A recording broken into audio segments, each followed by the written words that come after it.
folks, what we have here today is a Deutz 5105G 105 horsepower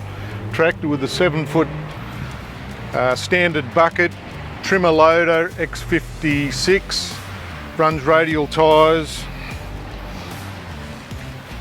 air conditioned cabin, linkage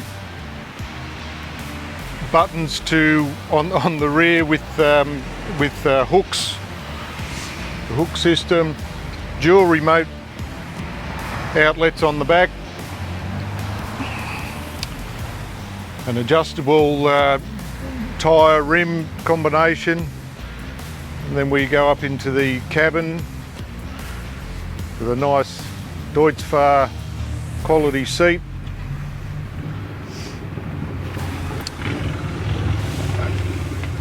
Joystick control for the loader, 2,429 hours, power steering of course, good clear vision out the front for your front end loader work, spacious cab, air conditioned of course,